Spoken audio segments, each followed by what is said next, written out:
Sio Nagad, J. Hester Dudon, Kohiju. Hello everyone, my name is J. Hester, how are you? We are here today in Eleanor's bookshop. Eleanor's bookshop is a native-owned bookshop at 11th and Lewis. It's right beside Mother Road Market. They have a wonderful selection of native written books. If you're looking for something to give or you're looking for something to read, come down. But in accordance with our October theme of myths, stories, and legends, I thought I'd tell you a scary story that was told to me. This scary story was told to me by Sequoia Guess. Sequoia Guess was a Cherokee elder at the time, a wonderful storyteller.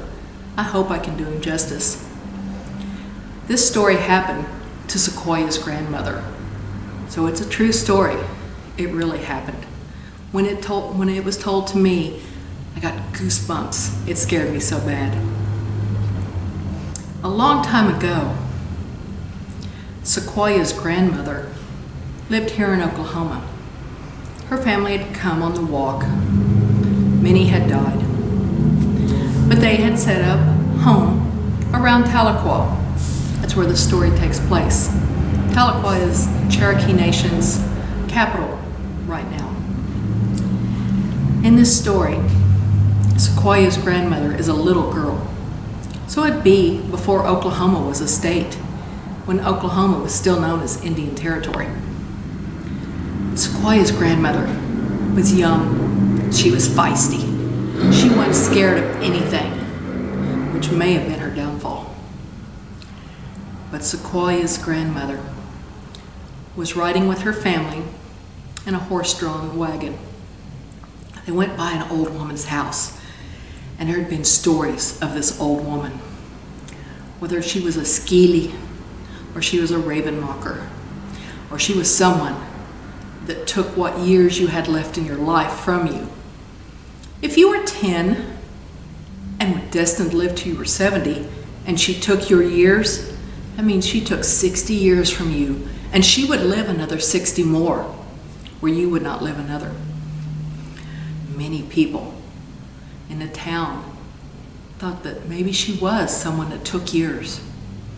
They were scared of her. But she was old, and she was sick, and she'd been bedridden for 2 weeks. She hadn't been out of bed. She was too old, too sick, too weak to get out of bed. We have to take care of our own people. So others in town had been bringing food, but they'd been leaving it right beside her bed, where she could just barely reach it. Well, the little girl said, "I will take care of her. She can't steal my years. I'm not scared."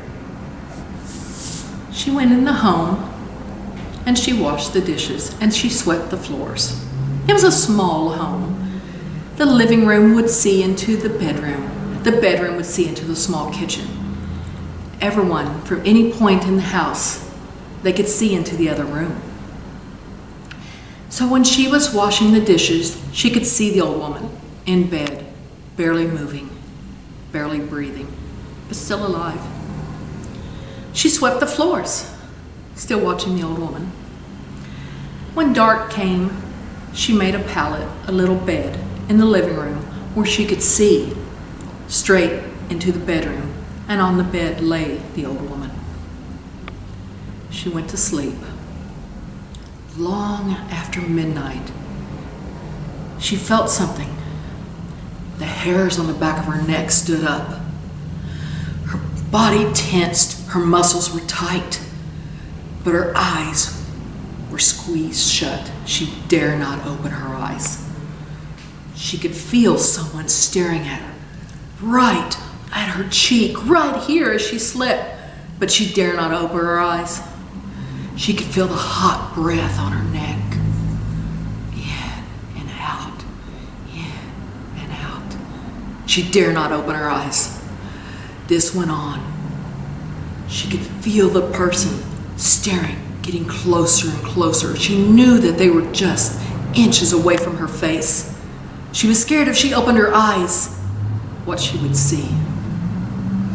She kept her eyes closed tight, and all of a sudden, a screech owl screamed outside the window. Pop! All of a sudden, the presence was gone. She couldn't feel eyes on her. She couldn't feel the breath. She slowly opened her eyes. She looked around. Dawn was creeping in. She raised up just a little, and she looked at the old woman, still laying in bed. The covers were on her just like they were when she went to sleep. She hadn't moved, so it seemed.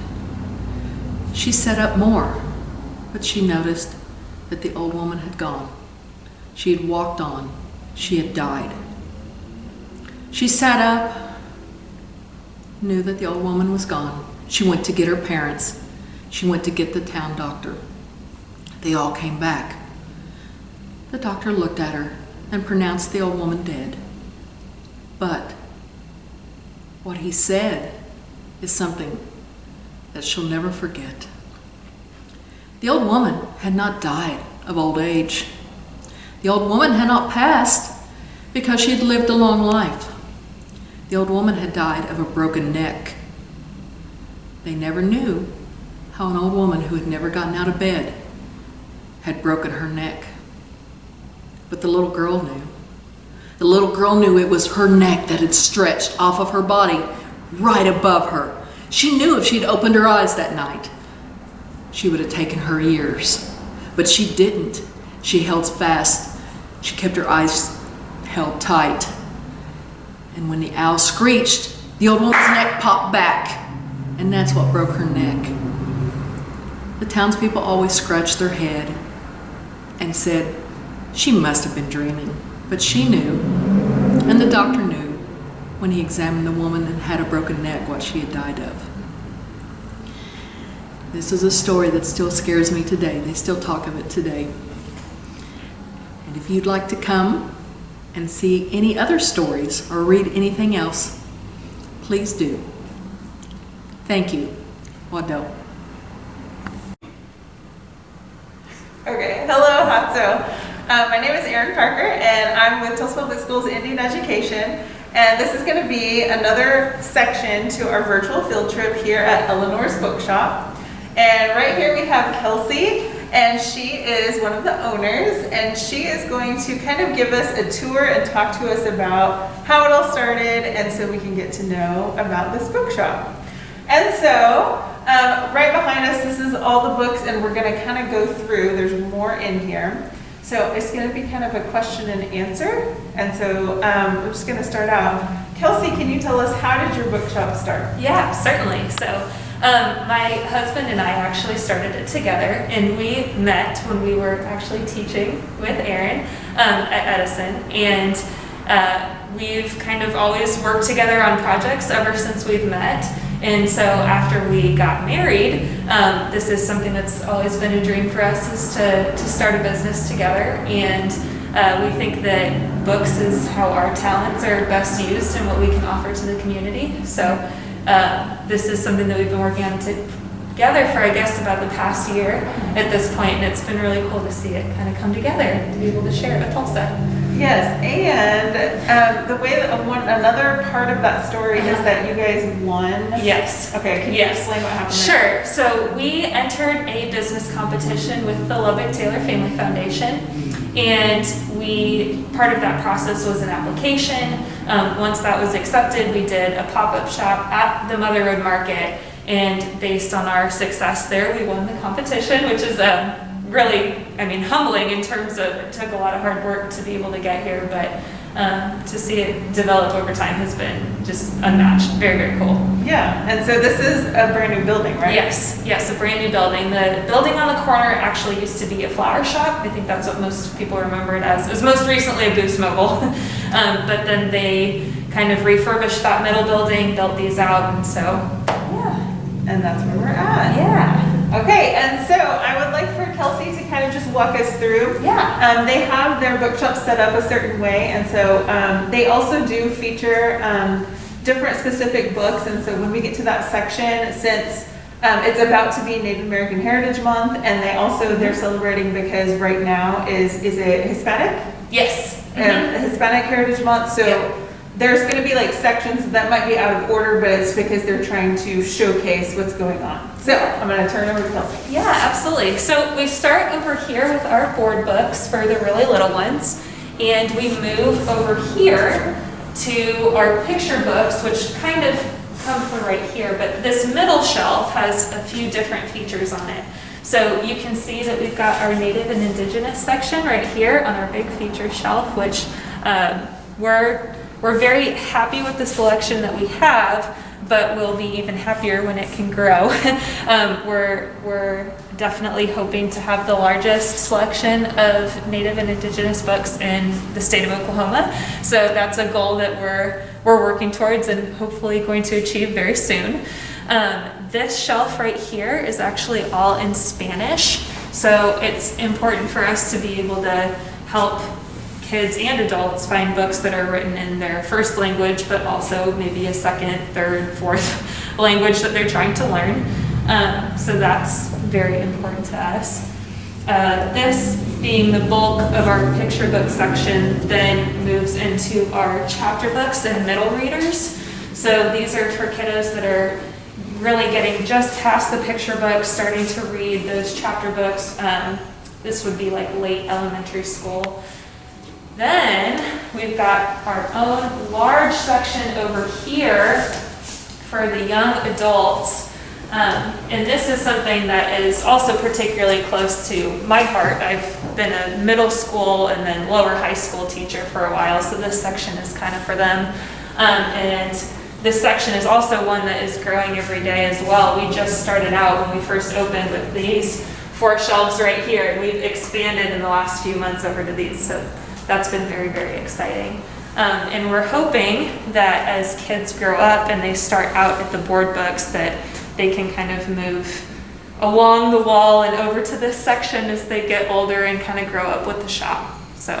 And I noticed you have some things other than books at the bottom. Yes. Yeah, we sure do. So while we focus on books, we do know that learning comes in some other forms. So it's important for us to kind of have some toys and other learning materials. Brain Quest, this is kind of funny.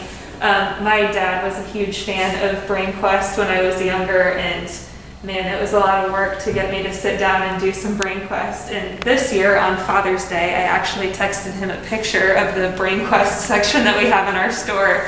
And I said, "This is for you, Dad. I'm selling these." And it is cool. Not every kid feels like they're working as much as I did when they do them. They do enjoy the Brain Quest, so that's neat. These idea boxes are really cool. They're just little wooden coins that have different open-ended questions, open-ended activities to do. So that's been a cool alternative for some families, especially during quarantine, to think of some new activities that they haven't necessarily done yet, or things that they wouldn't choose to do on their own. They're inspired to do some new things. So we really like those. These puzzles down here are super awesome. For alphabet puzzles, I think they're pretty cool. They've got the uppercase letters on one side, the lowercase on the other. So, yeah. And then what about your big mural? Yes. Story? Yes, so our mural, I knew that I wanted our shop to kind of have a sky theme and to feel very light and airy and kind of just more youthful in that sense. So when we reached out to Sarah Sullivan, her muralist name is Sully String, we asked her for some help coming up with something that was sky themed, but also had a focus on literary symbols in children's literature. So that was literally all we told her, and this is the magic that she came up with. She is so creative, and we're so lucky to have this in our space. But for example, this middle book is supposed to be the ducks from Make Way for Ducklings. So that's been a really, that's one of my favorite children's books, and I love that it's at the center of our mural. This is another way that our store is kind of a way that kids can grow with it, that some of them are from really little, like The Moon is from Goodnight Moon, which might be one of the first books a kid reads as a child, but then the lightning bolt right next to it is from Harry Potter, which is something they might read later in life. So just kind of that symbolism that books grow with you over time. And yeah. Cool. And so we're going to be showcasing some of your books. And so I was curious, is there a website, or how could they order any of these books if they're not able to come in? Sure. So on elenorsbookshop.com, we actually have a link to our online bookshop. That's also where we have information about how to get audiobooks through our store. Okay. We have a system that is similar to Audible, but it supports us as a local bookstore, so that's kind of cool. We also have, on our online bookstore, we have a list of recommended books, and so that's a way that you can kind of see some different recommendations and get that indie bookstore experience without actually being at the indie bookstore, which is neat. That will also have more information on our hours and how to visit us and updated events and things as well. Yeah, and I noticed you have temporary hours right now, so what are the hours if they want to come in? Yes, so we are open from Thursday to Saturday, 11 a.m. to 6 p.m. And we're hoping to expand those very, very soon, especially for the holiday season as that comes up. Okay. Yeah. And they do a lot of fun activities also, and I know they have more ideas. Yeah. So for example, this past weekend they had like a flower shop set up where you could do like pictures and buy flowers and things. So if you go on Facebook, you have a Facebook page and Instagram. And they're on social media, and so if you want to keep up and see all the different things that they do, that's on there as well. Yep. So, yes. All right, well, thank you so much for allowing us to be here. Of course. And we're going to close out with a book. So I'm going to go back into the reading chair over here. And if you got our newsletter, so we've been sending out the S'more newsletter, and I guess I can do this since we're not. We've been sending out a S'more newsletter. We're going to try to send them out, I know for sure, once a month, but we will try to eventually get to once a week. With our latest S'more newsletter that we sent you, Tim Tingle's How I Became a Ghost, this was the book that we recommended for all the secondary kids. So I wanted to go ahead and showcase this to you and let you know that you can buy this here at Eleanor's Bookshop. So whenever she was doing her tour, you might have noticed it. That was one of the books up on the shelf. And so I love this book because I'm going to read this part. So first of all, about the author. It says, Tim Tingle is an Oklahoma Choctaw and an award-winning author and storyteller. His great-great-grandfather, John Carnes, walked the Trail of Tears in 1835. In 1993, Tingle retraced the trail to the Choctaw homelands in Mississippi and began recording stories of tribal elders. His first book, Walking the Choctaw Road, was the result. And in 2005, that book was named Book of the Year in both Oklahoma and Alaska. And he now lives in Canyon Lake, Texas. So the author, Tim Tingle, started out by just writing about his own personal journey. He actually walked the Trail of Tears that his grandfather had walked. And then this book is related to that also. So when you get into the book, first thing you're going to see is a map of the Trail of Tears. And this is for the Choctaw Trail of Tears because each tribe walked a different trail. And then I'm just going to read this tiny little section because I want to show you why this book is called How I Became a Ghost. And this kind of ties into our theme of Native myths and legends for this month. So it says, this is called Talking Ghost, Choctaw Nation, Mississippi, 1830. It says, maybe you have never read a book written by a ghost before. I am a ghost. I am not a ghost when this book begins, so you have to pay very close attention. I shall tell you something else. I see things before they happen. You are probably thinking, I wish I could see things before they happen. Be careful what you wish for. So this is actually the first book in a series, and here at Eleanor's Bookshop they have the entire series. So this would be the first one you read, How I Became a Ghost. And then right here, the next one is called When a Ghost Talks, Listen. I really like the artwork. Notice that one has the snake. And then the third book in this series is called The House of Purple Cedar. So if you're interested in this, go check out Eleanor's bookshop. You can find out on social media. You can also go on the internet. And we're just so happy that they allowed us to come and share with you guys this virtual field trip. So thank you. We'll see you next time.